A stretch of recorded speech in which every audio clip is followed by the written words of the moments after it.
اس کو حضرت کعب الاحبار نے روایت کیا، اور امام نیشاپوری نے شرف المصطفیٰ میں روایت کیا، امام بہقی نے، طبرانی نے، امام حاکم نے، سب نے روایت کیا کہ حکم دیا، اے جبرائیل اب میں اپنے حبیب محمد مصطفیٰ کے بشری وجود کو بنانا چاہتا ہوں، اور میرا قانون ہے کہ میں ہر بشر کو وجود مٹی سے بناتا ہوں۔ فرمایا جبرائیل جا ملائکہ کو لے کر میرے محبوب محمد مصطفیٰ کی بشری جسم کی تشکیل کے لیے مٹی لے آ۔ پوچھا باری تعالیٰ مٹی کہاں سے لاؤں جس سے آپ کا جسد بشری بنایا جائے؟ فرمایا جا مدینے کی سرزمین پر، جہاں آج آقا علیہ السلام کی قبر انور ہے، قبر مصطفیٰ ہے، اس مقام سے جا کے مٹی لے آ۔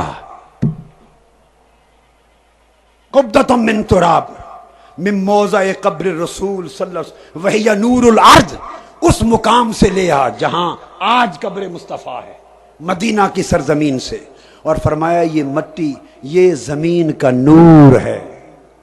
جبرائیل امین آئے، اس مقام سے مٹی لی اور مٹی لے گئے اللہ کے پاس۔ حکم ہوا جبرائیل اب اس مٹی کو کوثر اور تسنیم کی نہروں میں دھویا جائے اور جنت کے نورانی پانیوں میں گوندھا جائے۔ جنت کی نہروں میں اس نورانی مٹی کو دھویا گیا اور جنت کے نورانی پانیوں میں اسے گوندھا گیا۔ اب اس سے خمیر بشریت مصطفیٰ بننا ہے۔ دوستو یہاں ایک نکتہ جو سمجھانا چاہتا ہوں وہ یہ کہ حضور کا نور بن چکا، اللہ کے نور کے براہ راست فیض سے، اللہ کے نور کے پرتاؤ سے اب بشریت مصطفیٰ کے بننے کا وقت ہے، اور اس کو مٹی سے بنایا گیا، اور مٹی چنی گئی اس جگہ سے جہاں قبر النبی ہے، آقا کی قبر اقدس۔ اب ایک حدیث سن لیں، ہر شخص یہ حدیث جانتا ہے، اور کوئی بڑا سے بڑا منکر بھی اس کا انکار نہیں کر سکتا۔ حضور نے فرمایا ما بینا بیتی و منبری روضۃ من ریاض الجنہ، فرمایا میرے گھر سے لے کر میرے منبر تک یہ ساری زمین جنت کے باغات میں سے ایک باغ ہے۔ بڑا خاص نکتہ ہے، فرمایا میرے گھر کی اس دیوار سے لے کر میرے منبر تک ساری زمین جنت کا ایک باغ ہے۔ اب جنت کا باغ بنایا، اور یہ یاد رکھ لیں کہ جنت خود نور ہے، جنت خود، جنت نور، جنت کے درخت بھی نور، جنت کے پانی بھی نور، جنت کی مٹی بھی نور، جنت کے پتھر بھی نور، جنت کی کنکریاں بھی نور، جنت خود نور، اور جنت کا جو کچھ ہے وہ بھی نور ہے۔ اس بات کو ذہن میں رکھ لیں۔ اب چاہا کہ مٹی سے وجود مصطفیٰ بناؤں، قانون بھی نہ ٹوٹے کہ پیکر بشری مٹی سے بناتا ہوں، قانون بھی رہے۔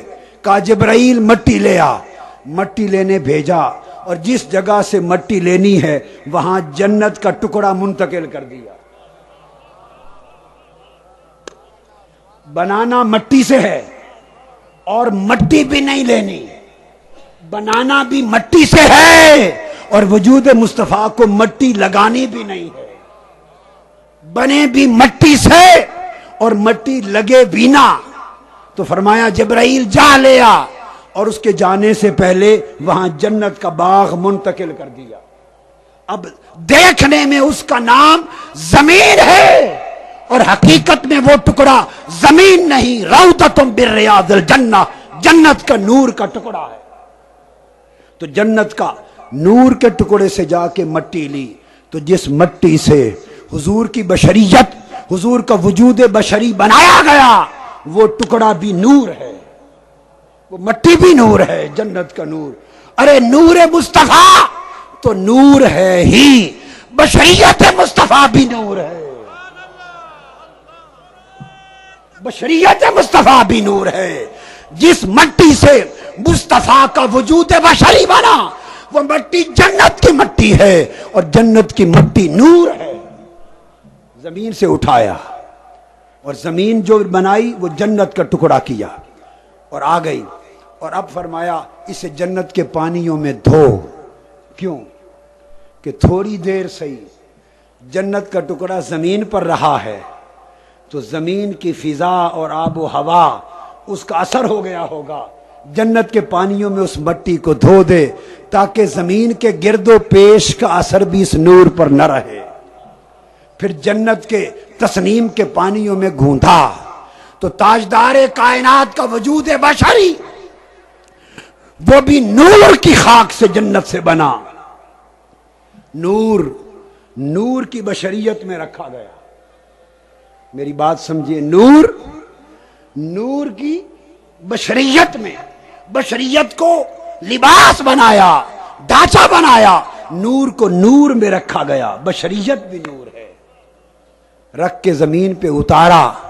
یہ وجہ ہے کہ حضور جہاں چلتے سایہ نہ ہوتا تھا، اس لیے کہ سایہ تو دراصل مٹی کا ہوتا ہے، سایہ تو مادہ کا ہوتا ہے، اور مادہ مصطفیٰ بھی نور تھا، مادہ مصطفیٰ بھی نور تھا. اس لیے چونکہ ہمارا جسم کثیف ہے، نور لطیف ہے، تو کثیف لطیف کو روک لیتا ہے، اس لیے وہ سایہ بن جاتا ہے. وجود مصطفیٰ اس سورج کے نور سے بھی زیادہ لطیف تر تھا، اس لیے اس کا سایہ نہ بنتا تھا. یہ وجہ ہے کہ حضور کی بشریت کا سفر بھی نور کا سفر تھا، اور جب ولادت مصطفیٰ ہوئی تو اس سے بھی ساری کائنات حضور کے نور اقدس سے روشن ہو گئی. بات کو ختم کرنے کی طرف لا رہا ہوں دوستو. جب ولادت مصطفیٰ ہوئی، حضرت علیمہ کے نصیب میں حضور کا طفل آ گیا. حضرت علیمہ نے آ کے حضور کو اٹھایا، لے کے گھر کی طرف چلی ہیں. چاہا کہ جانے سے پہلے حرم کعبہ میں لے جاؤں اور کعبے کا طواف کرا لوں. 14ویں رات کا چاند حضرت آمنہ کی گود سے لے کر حضرت علیمہ اپنی جھولی میں ڈالتی، کعبہ کے سین میں آتی، طواف کراتی.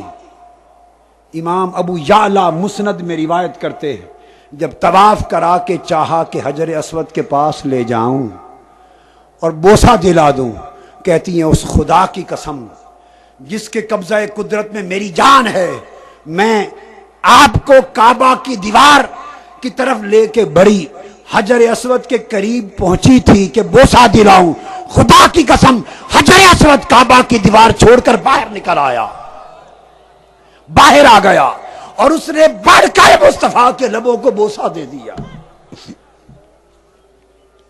دوستو آج رات یہ وہ لمحہ میلاد مصطفیٰ تھا جس نے ساری کائنات کو برکتیں عطا کر دی.